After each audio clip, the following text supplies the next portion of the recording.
সালিশি সভার মাধ্যমে নিজের স্ত্রীকে পরকীয়া সম্পর্কের প্রেমিকের হাতে তুলে দিল স্বামী। স্বামীর চোখের সামনে দিয়েই চলে গেল প্রেমিক প্রেমিকা। ঘটনায় চাঞ্চল্য ছড়িয়েছে এলাকায়। ঘটনাটি ঘটেছে ধূপগুড়ির সাকোয়াচড়া ২ নম্বর গ্রাম পঞ্চায়েতের পূর্ব মল্লিকপাড়ার ডোকপাড়া এলাকায়।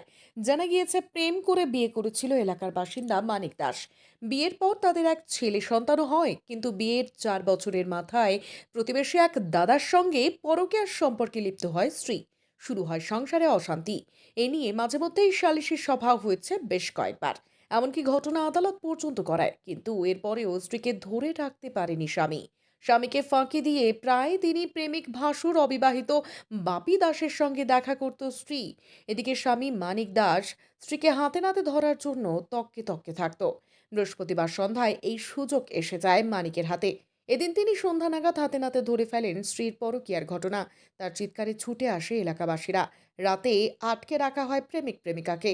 এরপর রাত পোহালে শুক্রবার এলাকাবাসী এবং গ্রাম পঞ্চায়েতের উপস্থিতিতে সকালে বসে সালিশি সভা।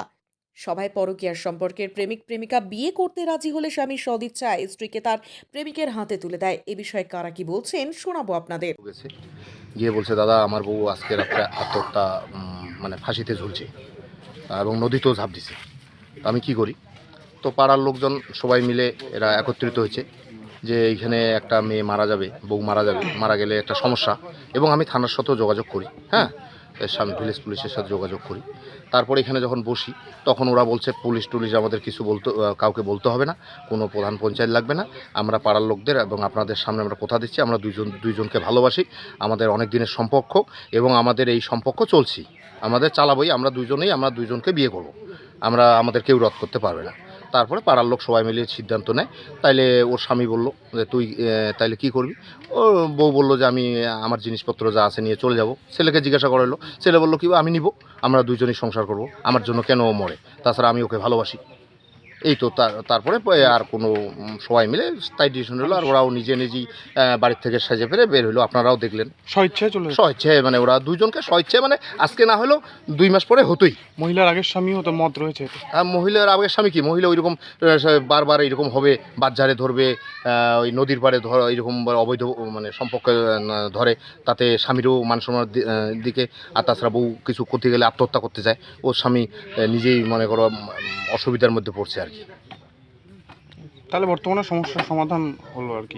সমস্যার সমাধান কি, এখন ওর ছেলের বাড়ির লোক বললো যে ও যখন ওকে ভালোবাসে তাইলে বাড়ির থেকে ও বউ নিয়ে কোথায় যায় যাক। আর ওর স্বামীও বললো যখন ও ভালোবাসে তাইলে ওর কাছেই যাক, ওর কাছেই সংসার করুক। আপনি তো প্রাক্তন উপপ্রধান এবং বর্তমান উপপ্রধানের একজন স্বামী, আপনার তো একটা দায়িত্ব রয়েছে জনপ্রতিনিধি হিসেবে, আপনার যেহেতু উপপ্রধান, সেটার দিকে খেয়াল রাখা হবে। হ্যাঁ, বাচ্চাটার দিকে খেয়াল রাখা বলতে গেলে ছেলের ওই বাবা বললো যে বাচ্চাটাকে আমি দেখবো, আর ওর মাও বললো বাচ্চাটাকে আমার বাচ্চা তো না, বাচ্চাটা ওর বাচ্চা, ও দেখবে।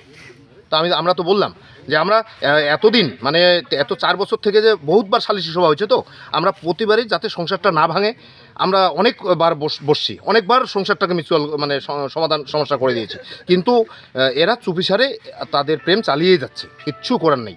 কাজেই আজকে লাস্ট আর গ্রামের লোকও অসহ্য মানে বোধ করছে। অন্য জায়গায় হইলে তো মারপিট হতো, মার দিত, কিন্তু আজকে গ্রামের লোক এখানে ওই সমস্ত না। কারণ এখন ওই মারটার দরে আমি বলে দিছি যে গায়ে হাত তাত দেওয়া যাবে না, আপনারা ওরা ছেলে মেয়ে বা ছেলে আর বউ কী বলে শুনে সেই ডিসিশন নিতে হবে। আমরা প্রশাসনের হাতে তুলে দিতাম, কিন্তু ওরা বললো যে প্রশাসন লাগবে না, আমরা দুজনকে ভালোবাসি। এবং এই বউ এই ছেলের নামে, যে ছেলের এই বাপি দাস ছেলের নামে রেপ কেসও করে। হ্যাঁ, ওর ছেলে বললো কালকে গিয়ে, বউটা বললো যে কালকে গিয়ে আমি কেস তুলে নিব। তখন তো আমি আবেগে কেস করে ফেলছি ওর নামে, আমি ওকে ভালোবাসি। আপনার নাম? আমার নাম বিকাশ রায়। বিবাহিত স্বামী ছেড়ে আরেকজনের কাছে কেন যাচ্ছেন?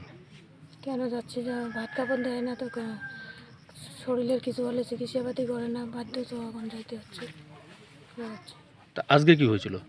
আজকে কালকের ঘটনা হয়েছে। কি হয়েছিল?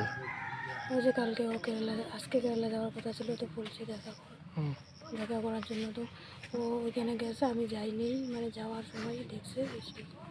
আপনাদের কতদিনের সম্পর্ক এর সঙ্গে? 4 বছর। 4 বছর থেকে। আপনার ছেলে মেয়ে কয়জন? একটাই ছিল। তো এখন আপনি ওর সঙ্গে চলে যাচ্ছেন? ওর সঙ্গে চলে যাচ্ছে। আপনার নাম? শ্রীমতী রায়।